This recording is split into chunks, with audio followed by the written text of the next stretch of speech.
les enseignes de décoration peuvent-elles se repositionner dans un marché fragilisé et ultra concurrentiel? L'intérêt renouvelé pour l'aménagement intérieur et les nouvelles tendances de consommation, comme la seconde main, créent un environnement favorable à l'innovation. Pour en tirer pleinement parti, les enseignes doivent redéfinir leur proposition de valeur. Concrètement, elles peuvent enrichir l'expérience client via l'intelligence artificielle, par exemple en générant instantanément des planches déco personnalisées à partir de photos du logement. En parallèle, il leur faut déployer des plateformes e-commerce solides et bâtir des parcours d'achat fluides, combinant magasins physiques, click and collect et services personnalisés en ligne.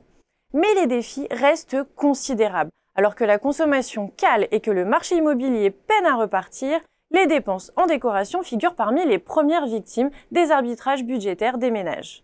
La concurrence s'intensifie également avec l'explosion de la fast déco. Action Centracor, La Foire Fouille ou les plateformes Temu et Shein tirent les prix vers le bas et banalisent l'offre à travers un renouvellement accéléré des collections. Signe des difficultés, les défaillances d'enseignes historiques se multiplient. Dès lors, quel levier activer pour rétablir les marges? Quelle priorité digitale privilégier pour transformer l'expérience client et renforcer la compétitivité? Et quelles perspectives pour l'ensemble du marché d'ici 2027? Dans cette nouvelle étude de la collection Focus, les consultants de Xerfi se sont notamment penchés sur les stratégies de croissance privilégiées actuellement par les enseignes de décoration.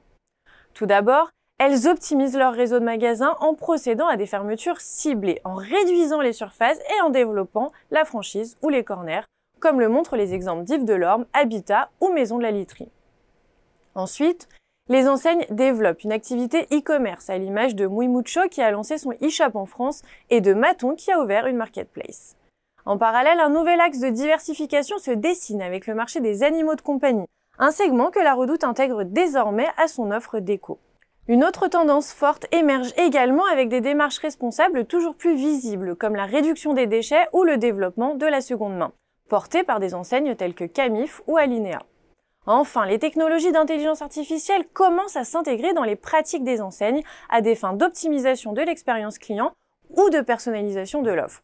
On retiendra surtout le lancement de ChatGPT Shopping par la société OpenAI qui amorce une nouvelle phase de perturbation pour les enseignes de décoration. Au-delà du décryptage des stratégies des enseignes, les consultants de Xerfi livrent dans cette étude une analyse des performances financières des distributeurs spécialisés.